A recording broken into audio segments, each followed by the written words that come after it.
Hello. Magandang araw. Welcome to my channel. Ako nga pala si Mystico Moreno, or in short, Mismo. At dito sa aking channel, we will manifest love and light sa inyong Tagalog love reading ngayon na Mismo. Okay, so July na. And second half na ng taon. Ayan. Grabe, nakakalahating taon na tayo. And soon, panibagong taon na naman ang ating sasalubungin. But anyway, this love reading is for all Tauruses. So, hello sa inyo. Maraming salamat sa patuloy na pagsuporta sa Mystico Moreno channel. Please continue to support by liking this video. It really helps the channel grow. Comment na rin, lalo na kung mag-resonate ang reading after watching the video. And sa mga bago, subscribe na rin po kayo. Also, kaya nga sabi ko sa reading last time for all earth signs. Okay, tuloy pa rin naman yung promo ko. Panoorin nyo lang yung last video ko on earth signs. And then, kung gusto nyong mapili for the free personal and private love readings, check nyo yung video na yun. Anyway, so today, gagawin ko ay bubunot ako ng 8 cards from this deck, and then alamin natin ano yung energy ng inyong love life, love connection, romance ngayong buwan ng Hulyo. Okay, pero simulan natin by pulling one oracle card that would be the overall energy ng reading ninyo. Just to remind everyone that this is a collective and general love reading, so it may or may not resonate sa lahat. Take whatever resonates. Leave the rest behind. Kapag hindi talaga, abangan nyo na lang po yung mga susunod ko pang videos. Baka yun ay mag-resonate na. Or panoorin nyo yung mga past videos ko dahil tarot and oracle readings naman talaga ay timeless. Baka isa doon ay mag-resonate sa inyo. Better yet, book a personal and private love reading. Nasa description box ang email address ko. Okay, so I'll get the 7th card dahil July na.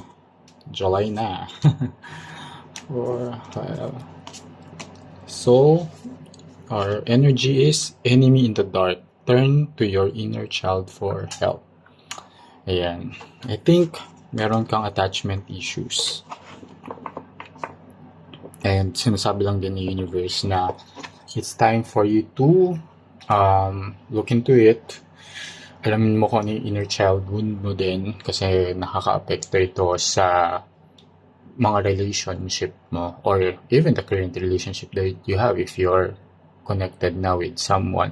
Pero kung hindi pa, and in the past, nagkaroon ka ng mga failed relationships, it is because meron kang mga inner child wounds na hindi pa nag-heal, and usually like nagmamanifest ito sa insecure attachment styles like avoidant or anxiously attached, or even mga other issues and traits, mga red flags.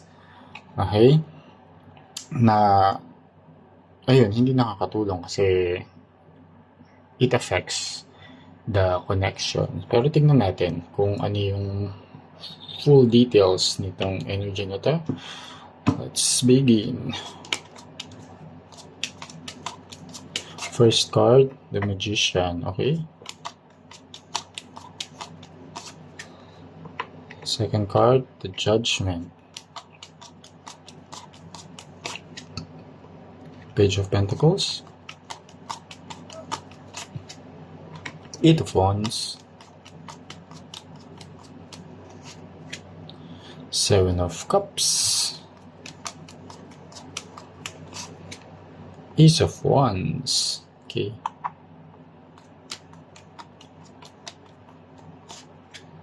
The High Priestess. And last, Six of Cups. Yeah. Yan. Meron kang tatlong major arcana. Bottom of the deck, King of Pentacles. So that's the energy na nasa field mo pero you're not aware of it. But now you are. At explain natin. So, yeah, in the past relationships, ang dami yung manifestation. You manifest true love, you manifest a long-lasting connection, a long-term relationship. Okay? And shown here with the Magician card nga na you're really hoping, praying, and manifesting on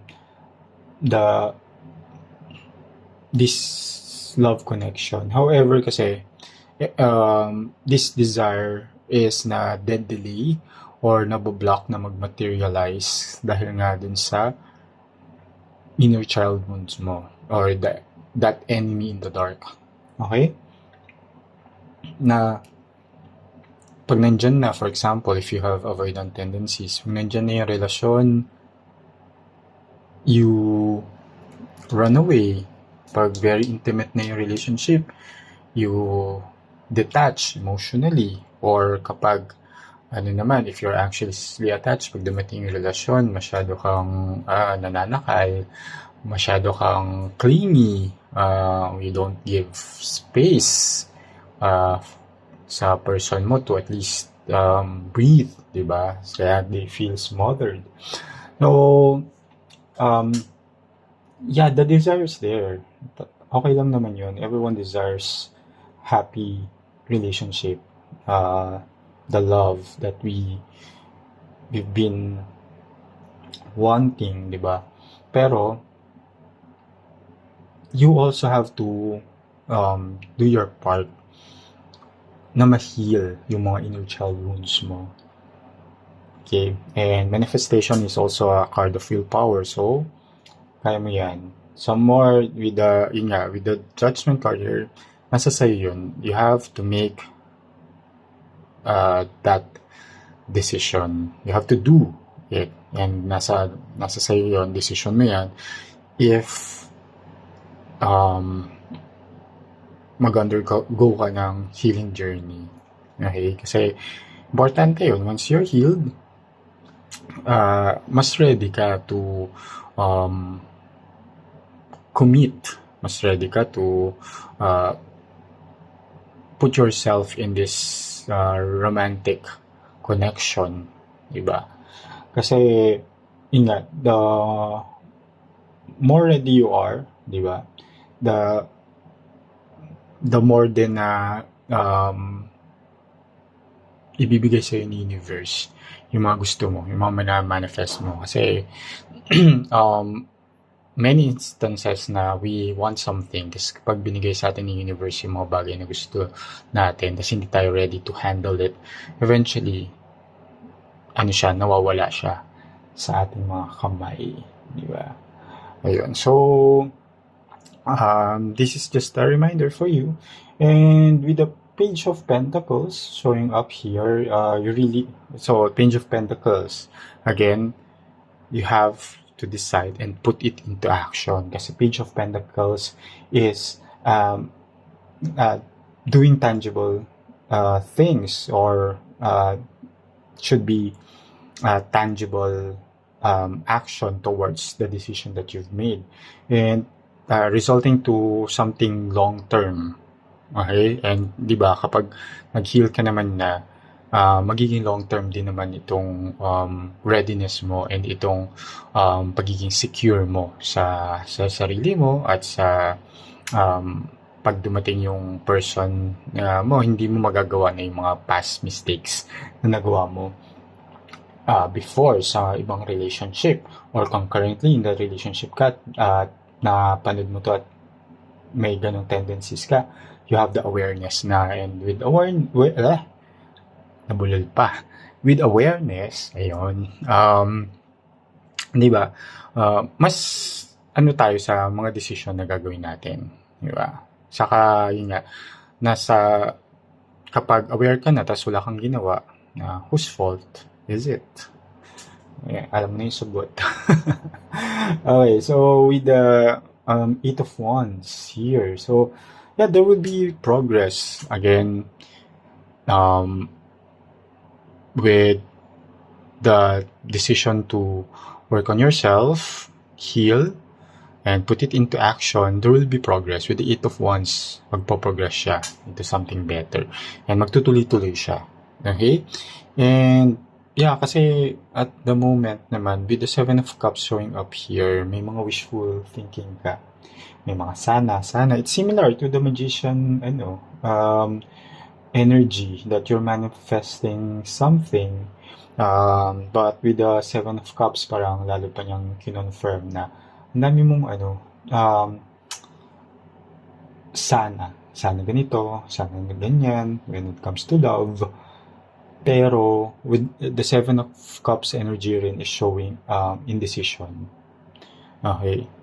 Yun, hindi ka pa decided. Pero kaya sinasabi ni Judgment card here, decide na. Mag-decide ka na. Kasi you have an enemy in the dark. And that is your self, your inner child wounds. Yun yung enemy mo ngayon. Kasi yun yung pumipigil sa'yo na maging happy, fully happy. Diba? And here, with the Ace of Wands, it's a new beginning when it comes to this desire din. What the Magician about desire, diba sinasabi ko? With the Ace of Wands, there's a new beginning din naman talaga for you. All you have to do is take action. Okay? It's a new beginning. There will be so much passion sa darating mong sa new love na darating kung wala pa. At kung currently magkakaroon ng ma-reignite spark or this passion. And here, as shown with the High Priestess, it's telling you, the universe is telling you to really let your intuition guide you on what to do. Diba may mga indecisions ka and may decision ka na kailangan gawin with this. So, ano bang tamang gawin? Ano ba din sinasabi ng intuition mo? Diba? Everyone wants to be happy and alam mo kung ano yung action na dapat mong gawin in order for you to be happy. Diba? And it will remain as a mystery kasi kapag magkakaroon ka naman what if itong Magician hindi siya mag-manifest yung manifest hindi magma-materialize, so it will remain as a mystery. And that's also the energy of High Priestess. Everything will be a mystery na lang kung hindi mo gagawin na action, kasi may mga bagay na kahit dumating itong person na to, for example, kasi hindi ka ready, so eventually it will lead to failure din. Tapos magkakaroon ka na naman ng wishful thinking, ay sana ganito, sana ganyan ginawa ko, sana pinursu ko to, or sana sinabi ko to, diba? Ang daming ganun. So now with the Six of Cups energy, telling you to really move on, let go of that inner child wound. Okay, yung mga past hurts, mga grudges, resentment, let go. Kasi with the Six of Cups is yung babalik yung mga memories na yun, and those memories yun yung mga nagtitrigger din sa'yo. Kaya kapag na may mga ganitong similar incidents sa present moment, natitrigger yung mga issues mo, natitrigger ka. So, either nga, you go away, you run away kapag intimate na, or you cling too much kapag may person na nagbigay sa'yo ng love and attention, di ba? So, use that memories to guide you and to help you din sa healing journey mo. Okay? And with the hidden energy here, King of Pentacles. King of Pentacles is a card of abundance, a card of stability, a card of taking action. So, parang yung theme talaga dito is, yung enemy in the dark, kalabanin mo siya. Gawin mo siya. Okay? Huwag kang matakot na pagdaanan yung healing journey. Face that enemy in the dark. And once you do, it will lead to a better love story for you. Okay? So, ayun. So, sana nakatulong itong reading na to. Always use my readings with discernment. Nasa sa inyo pa rin ang inyong kapalaran. You have free will. And, yan. Kita-kits na lang muli sa susunod ko pang love reading. Dito lang sa aking channel. Ako muli si Mystico Moreno. Or in short, ang mismo. Kita-kits. Ingat.